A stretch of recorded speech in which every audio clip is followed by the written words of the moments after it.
श्रीमद् भागवत गीता के 11वें अध्याय का महत्व।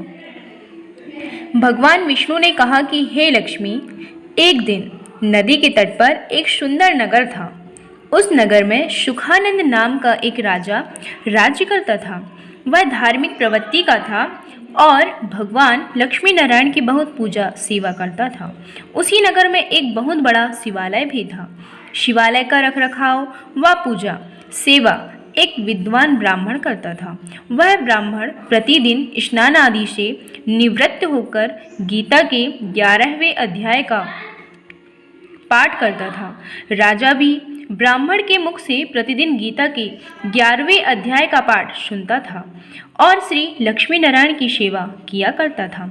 इस प्रकार सेवा भाव के साथ समय गुजरता चला गया। एक दिन राजा गीता का पाठ सुनकर महल की ओर जा रहा था। तभी महल से कुछ दूरी पर उसे दो परदेसी आते दिखाई दिए। जब राजा उनके करीब पहुंचा तो वे बोले कि हे राजन, हमें कुछ दिन रहने के लिए स्थान चाहिए। राजा ने उनके लिए बड़ी हवेली के द्वार खुलवा दिए। रात को राजा ने उनके लिए भोजन की व्यवस्था भी कर दी।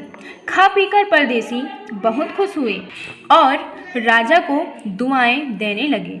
प्रातःकाल राजा उनसे मिलने गया। राजा के साथ उसका पुत्र व कई मित्र भी थे। हवेली में आकर राजा ब्राह्मण परदेशी के साथ आए महंत से बात करने लगा तथा राजा का पुत्र खेलने के लिए हवेली से बाहर निकल गया। वहाँ से कुछ ही दूरी पर एक प्रेत रहता था। उस प्रेत ने राजा के पुत्र को मार दिया। नौकरों ने राजा को इसकी खबर दी। पुत्र मोह ने राजा की बुद्धि हल ली। वह दुखी मन से बोला कि हे महंत जी, आपके दर्शनों का मुझे अच्छा फल मिला। एक पुत्र था, उसे भी प्रेत ने मार डाला। राजा को शोकाकुल देखकर राजा के साथ ब्राह्मण और महंत आदि सभी उस स्थान पर आए जहाँ राजकुमार मरा पड़ा था। ब्राह्मण ने गीता के 11वें अध्याय का पाठ करके जल प्रेत पर छिड़का तो वह प्रेत योनि से छूटकर भगवान के धाम को चला गया और राजा का पुत्र भी जीवित हो गया।